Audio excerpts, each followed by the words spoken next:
नमस्कार दोस्तों, निरपेक्ष स्वाद में स्वागत है। आज दोस्तों हम बात करेंगे यूपी स्कॉलरशिप की। आज जैसा कि आप सब जान रहे हैं, आज डेट कितनी हो गई है? 20 मार्च। और अगर हम बात करें सत्र 2025-26 की और 2024-25 की, तो उसका जो स्कॉलरशिप आने का ऑफ़िशियल डेट है, वो अब खत्म हो चुका है। मतलब आगे जा चुका है। जैसे कि जो आयोग था या फिर जो डीडब्ल्यू ऑफ़िस था, वहाँ से एक नोटिस जारी हुई थी कि 18 मार्च को किनका? जो 2025-26 सत्र के लोग हैं, उनका जो है 18 मार्च को आ जाएगा और जो 2024-25 वाले हैं, उनका जो है 16 मार्च को आ जाएगा। कितनी तारीख को? 16 मार्च को। लेकिन अभी तक देखिए सारे छात्र परेशान लगातार कमेंट कर रहे हैं कि हमारा जो है स्कॉलरशिप नहीं आ रहा है सर, हमारी स्कॉलरशिप नहीं आ रही, क्या करें? हम ओबीसी हम अदर कैटेगरीज़ हैं, वो कैटेगरी अपना मेंशन कर रहे हैं लगातार, बहुत परेशान है कि भैया अगर हमारी नहीं आ पाएगी, तो हम फीस जमा कैसे करेंगे? तो सभी छात्र बहुत ज़्यादा परेशान हैं, तो दोस्तों देखिए हम कुछ बातें करेंगे, आप वीडियो पूरा देखिएगा, तभी आपको कुछ समाधान मिलेगा, कुछ तरीके बताएँगे, अगर नहीं आना हुआ या कुछ समस्याएँ हुई तो आपकी स्कॉलरशिप कैसे आ सकती है, कुछ तरीके हैं उसके, ठीक है? देखिए, कुछ प्रश्न हमारे जैसे अभी लगातार बच्चे कमेंट कर रहे हैं कि सर आज 20 तारीख हुई कि आज हमारा आ जाए क्योंकि सत्र जो है, जो फाइनेंशियल ईयर है वो खत्म होने वाला है, 10 दिन और बचा है, ठीक है? और अगर जिनका लग रहा है कि उन्हें कुछ दिक्कत है तो वो आगे अभी और क्या कर सकते हैं या फिर हम सब मिल के और क्या किया जा सकता है जिससे स्कॉलरशिप आने की सबसे ज़्यादा संभावना बन जाए, ठीक है?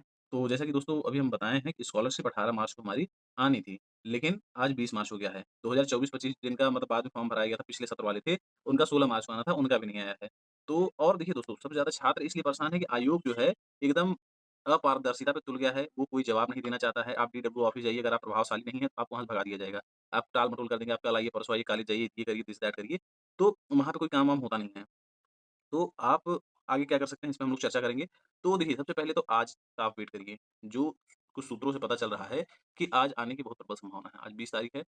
आज, कल और मंडे 3 ऐसे दिन हैं जब आने की सबसे ज़्यादा संभावना है और अगर आज से स्कॉलरशिप आना शुरू होती है, तो 3 दिनों तक लगातार और बहुत बड़ी मात्रा में भेजी जाएगी। ठीक है? दूसरा, अगर आज नहीं आता है, तो आप लोग व मंडे तक वेट करिए मेरे कहने से, ठीक है? मंडे तक वेट करिए और अगर नहीं आता है मंडे तक, तब आगे की राह क्या है? आगे की राह दोस्तों ये है, 2-3 बिंदुओं हम बताएँगे, ठीक है? सबसे पहला बिंदु ये है कि आप अपने कॉलेज जाइए। ठीक है? कॉलेज जाइए, डीडब्ल्यू ऑफ़िस से आपके जिले का जो डीडब्ल्यू ऑफ़िस होता है, वहाँ से आपके कॉलेज के पास एक सस्पेक्ट लिस्ट गई होगी। तो आपकी जो मैम, सर जो भी हों, जो स्कॉलरशिप देख रहे हों, उनसे आप वो सस्पेक्ट लिस्ट माँगिए कि सर हमारा सस्पेक्ट लिस्ट कहाँ है? हमको दीजिए, हम उसमें देखेंगे कि हमारा नाम है कि नहीं है। अगर आप सस्पेक्ट लिस्ट देख रहे हैं, उसमें आपका सस्पेक्ट लिस्ट में कोई नाम नहीं है, आपका सब कुछ वेरीफ़ाई है, तो निश्चित तौर पे आइए। आप एकदम परेशान ना होइए। ये जो डीडब्ल्यू ऑफ़िस वाले हैं, जो कर्मचारी हैं, उनके पिताजी भी आपको आके दे के जाएँगे आपके घर पे। ठीक है? अगर वहाँ सस्पेक्ट लिस्ट में नाम है। दूसरा काम आप मैम और सर से बात करिए कि सर या मैम ये बताइए क्या आपने सस्पेक्ट लिस्ट के बाद कोई फिर से वेरिफिकेशन के लिए भेजा था, नहीं भेजा था? अगर भेजा था, तो भी 101% आएगा। तीसरा नंबर, अगर मैडम या स सर ने कह दिया कि बेटा आपका सस्पेक्ट लिस्ट तो आया था, लेकिन पुनः वेरिफिकेशन के लिए कुछ भेजा नहीं है कोई प्रमाण, तब आप क्या कर सकते हैं, आप तुरंत डीडब्ल्यू ऑफिस भागिए। जितना जल्दी हो सके आप अपने जिला के डिस्ट्रिक्ट वेलफेयर ऑफिस जाइए, विकास भवन जिसको कहा जाता है, वहाँ जाइए और वहाँ जाके तत्काल सबसे पहले क्या करिए, उनसे बात करिए कि सर उनसे रिक्वेस्ट करिए, उनसे रिक्वेस्ट ही किया जा सकता है क्योंकि वो सब मालिक लोग हैं, मतलब उनके हिसाब से। हालाँकि वो पब्लिक सर्वेंट्स होते हैं बट वो अपने आप को मालिक समझते हैं। तो वहाँ जाइए उनसे बात करिए, रिक्वेस्ट करिए कि सर ऐसी-ऐसी प्रॉब्लम है, अगर हमारी फीस नहीं आई तो हम अरे हमारी स्कॉलरशिप नहीं है तो हम फीस नहीं जमा कर पाएँगे, आगे पढ़ाई नहीं हो पाएगी। और इसमें अगर वो कहें कि इसमें हम कुछ नहीं कर सकते, तो कहीं आप सही में कुछ नहीं कर सकते हैं। आप अगर कर पा रहे होते तो इतना परेशान ना होना पड़ता। आप सबसे पहले स्टेटस को वेरीफाई नहीं करते हैं। पहले जो होता था एक प्रक्रिया होती थी कि भाई सबसे पहले इंस्टीट्यूट लेवल पे फिर जिला स्तर पे, फिर उसके बाद पेमेंट का स्टेटस वेरीफाई, फिर पीएफएमएस पे लगाते थे। अब इस बार आप लोग जो नए सत्र के बच्चे हैं उनको पीएफएमएस का मतलब ही नहीं पता है कि पीएफएमएस मतलब होता क्या है।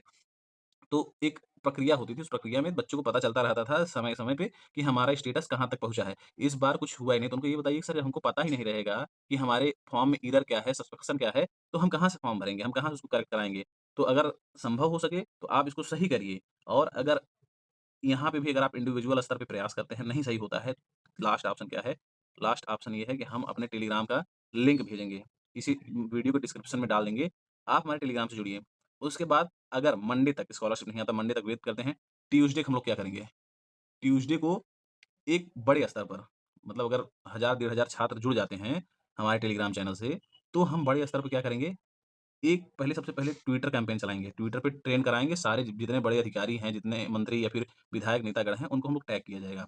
ठीक है? उनको टैग करेंगे, उसके बाद अगर इससे भी नहीं बात बनती है, तो हर जिले में जिनका छात्रों को नहीं आ रहा है, छात्रों को इकट्ठा करेंगे। 20 छात्र, 25 छात्र हर विकास भवन पहुँचेंगे।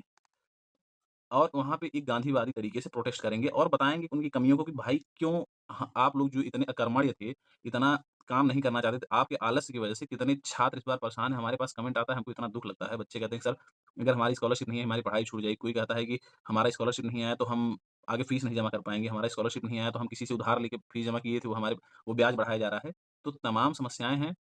सरकार को जो आला अधिकारी हैं, उनको केवल रिमोट से पर्दा उठा के केवल प्रदर्शनी नहीं लगाना चाहिए कि भाई पेपर में नाम छप गया कि हम बड़े लोग को स्कॉलरशिप दे दिए हैं। धरातल पर काम करने की आवश्यकता है। यदि आप नहीं करेंगे तो हम सभी छात्र मिल के छात्रों के साथ खड़े होके काम करवाएँगे।